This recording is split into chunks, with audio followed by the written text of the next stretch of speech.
Buenos días, ingeniero. Somos el grupo 2 y está conformado por Jimmy Quispe, Alejandro Benítez y Jacob Duque. Vamos a hablar sobre la aplicación de las integrales y comenzamos áreas entre curvas. En una sección anterior, la integral definida de una función sobre un intervalo fue presentada como el área bajo la curva en el intervalo. Esa interpretación de la integral definida proporciona un método para encontrar el área de figuras bidimensionales que es bastante diferente del uso de fórmulas geométricas simples que sirven para encontrar las áreas de figuras constituidas de polígonos y círculos, usando lo que sabemos sobre la integral definida. A continuación vamos a tener imágenes sobre lo que es la integral.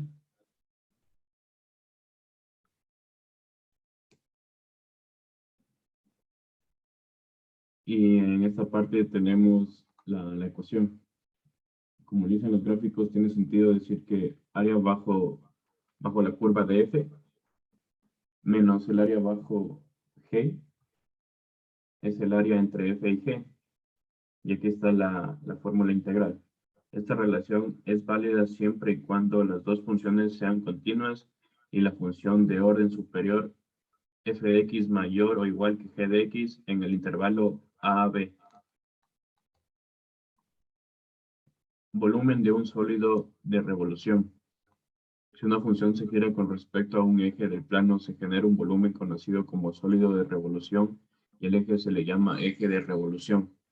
Gráficamente esto es, aquí hay un gráfico de lo que le llamamos eje de revolución. Puede ser el eje de las X o puede ser en el eje de la Y. Es un sólido formando un sólido para calcular el volumen. Continuamos. En general, una función puede girarse libremente, por lo que la forma del sólido que se genera depende tanto de la naturaleza de la función como del eje de revolución. En las siguientes gráficas se aprecia cómo se forman sólidos de revolución conocidos si se giran funciones muy elementales. Aquí podemos ver más gráficas de un volumen de un cilindro, de un cono, de una esfera, y podemos ver cómo se grafican en el plano. Y tienen el giro de revolución, que se llama. Un volumen del sólido de revolución se conforma de la suma infinita de franjas unitarias de volumen, si se generan haciendo girar a una función f de x alrededor del eje x.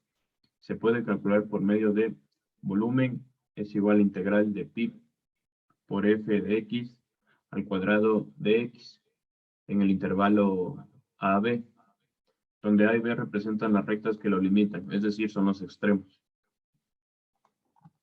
Tenemos método de los discos. El método de los discos consiste en tomar una sección transversal de la figura que al momento de hacerla girar alrededor de algún eje genere una forma determinada, de acuerdo con las siguientes figuras.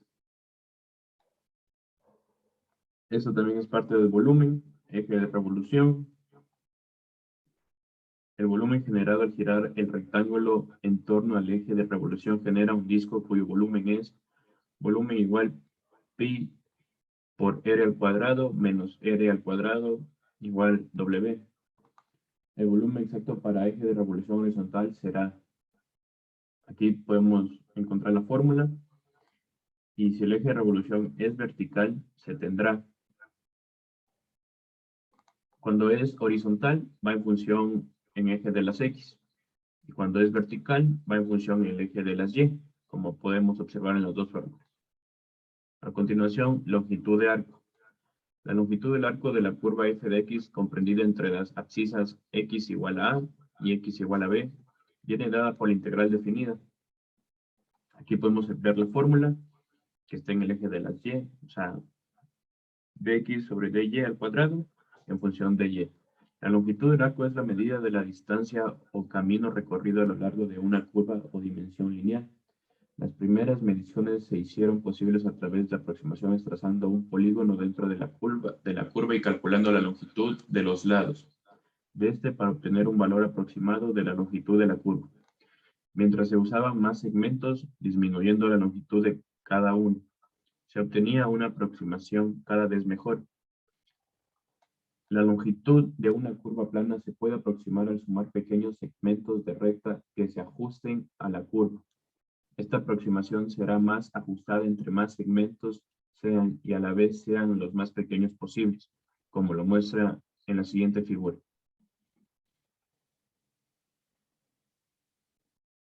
Aquí podemos ver cómo cómo se trata de dibujar segmentos pequeños en toda esta figura para calcular la integral. Para determinar formalmente la longitud del arco de una curva con ecuación y igual f de x, comprendida entre los puntos A, AF de A y B, BF de B. Se considera la siguiente figura. Como se muestra, el arco AB se divide en n partes, uniendo luego los sucesivos puntos de división por segmentos rectilíneos. Por ejemplo, el segmento DE tendrá como longitud, aquí podemos ver la fórmula y continuamos. Si se aumenta indefinidamente el número de puntos de división, entonces las longitudes de los segmentos tiende a 0, por lo que el límite de la sumatoria de n indefinido entre x al cuadrado más y al cuadrado, raíz cuadrada de lo mismo, resulta ser el arco AB, siempre que el límite exista. Para expresar el límite como una integral se considera que la función y igual f de x sea continua y posea derivada continua en cada punto de la curva, desde A hasta B. Luego, por el teorema del valor medido del cálculo diferencial, existe un punto D, x sub i y y sub i, entre los puntos D y E de la curva, donde tangente es paralela a la cuerda DE. Esto es, aquí se puede apreciar toda la fórmula y cómo se la va descomponiendo.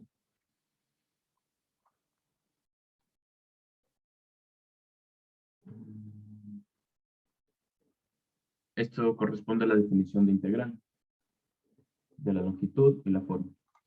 Nótese cómo la longitud de la curva no depende de la elección de los ejes coordenados. Si x puede expresarse como función de y, entonces la longitud del arco está dada por longitud y la forma.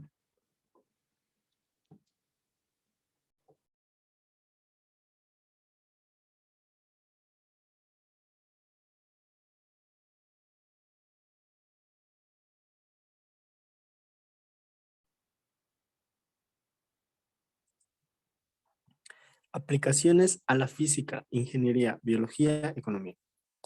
Aplicaciones de la integral a la economía. El excedente del consumidor. El excedente del consumidor es la diferencia entre la utilidad total que obtenemos de un bien o servicio y su precio de mercado. Gráficamente, el excedente del consumidor se mide por el área por debajo de la curva de demanda del mercado y por encima de la línea de precios. La curva de demanda mide cuánto están dispuestos a pagar los consumidores por cada unidad consumida de un bien. Entonces, el área total bajo la curva de demanda refleja la utilidad total del consumo del bien o servicio. Si restamos el precio que pagamos por unidad de producción en esta área, obtenemos el excedente del consumidor.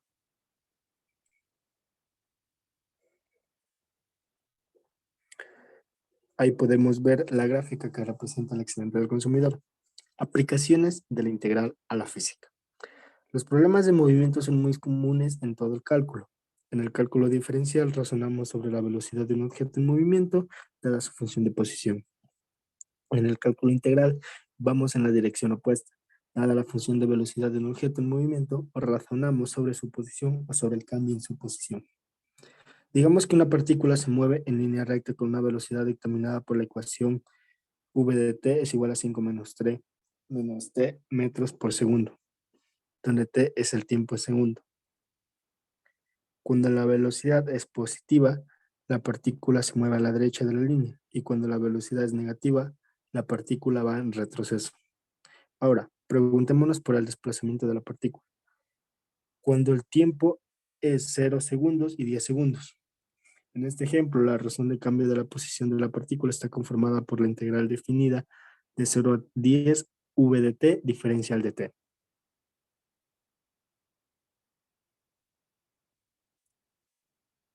Aplicaciones de la integral a la ingeniería. La integral en la ingeniería tiene varios usos, desde la ingeniería industrial hasta la ingeniería ambiental. Algunos de esos muchos usos se describirán brevemente en la siguiente explicación. En ingeniería ambiental, a veces es necesario conocer el caudal de un río, la velocidad que lleva el agua, la cual está en función de los meses del año. Estos datos son básicos a la hora de construir obras hidráulicas como presas o acueductos. En la imagen podemos ver representada cómo está modelado matemáticamente el caudal de un río conforme pasan los meses del año.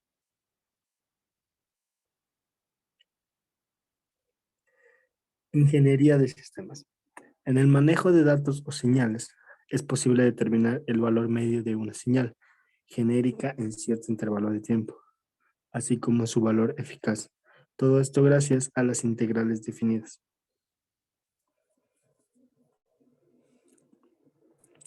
Aplicaciones de la integral a la biología. En biología, las integrales son muy útiles tanto para identificar la probabilidad de extinción de una especie animal, crecimiento demográfico poblacional, predecir el desarrollo de bancos de coral, etc. Se presentará un breve ejemplo de cómo con una integral indefinida se puede predecir el crecimiento de una población de cualquier animal. Se estima que dentro de T meses, la población de insectos de cierto bosque cambiará a razón de 4 más T elevado a los 2/3.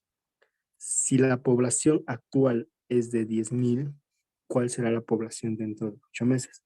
En la imagen podemos ver la resolución de esta integral, la cual con el dato inicial, que es de 10.000, podemos obtener la función. Reemplazando los valores, podemos obtener cuál será la población dentro de 8 meses, respondiendo a nuestra inquietud.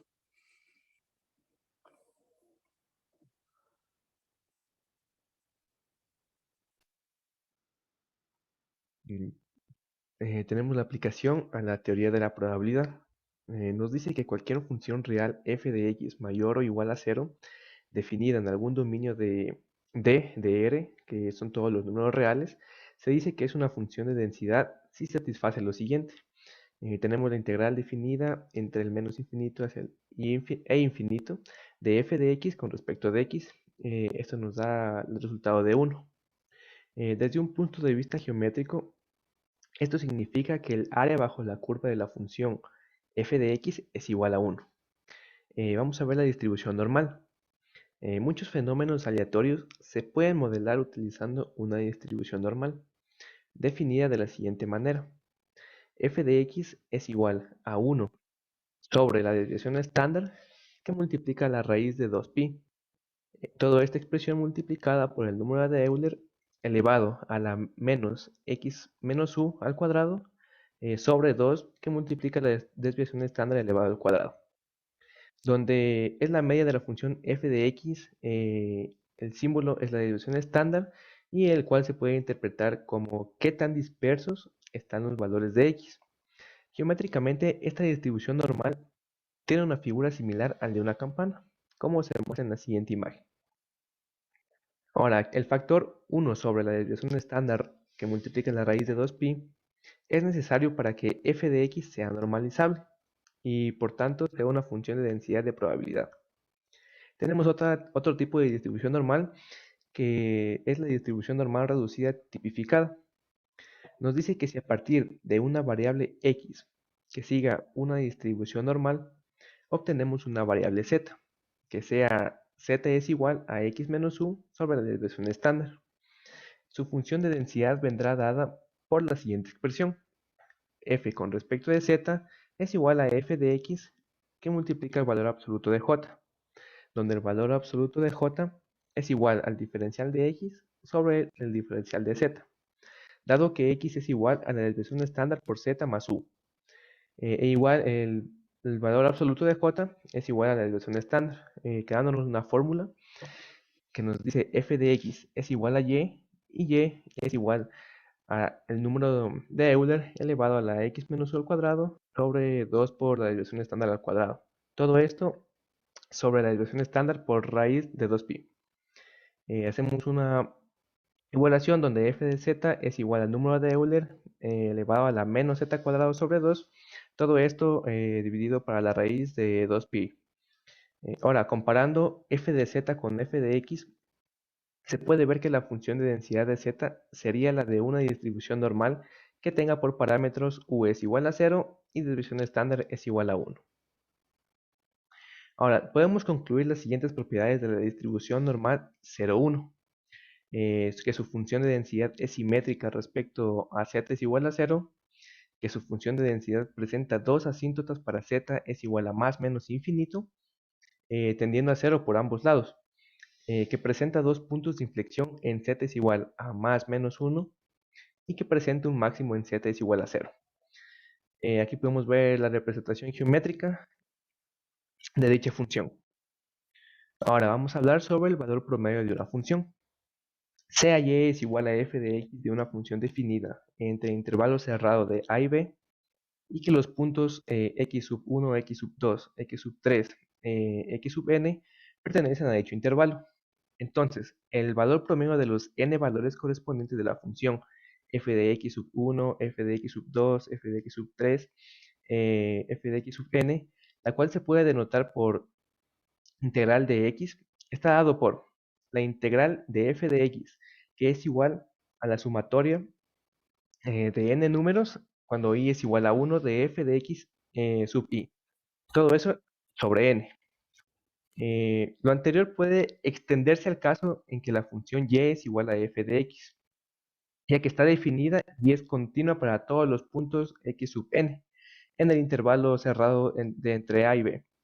Entonces el valor promedio de y, que es igual a f de x sobre el intervalo ab, está definido de la siguiente manera. Y es igual a f de x, y esto a su vez es igual a 1 sobre b menos a entre la integral entre a y b de f de x diferencial de x.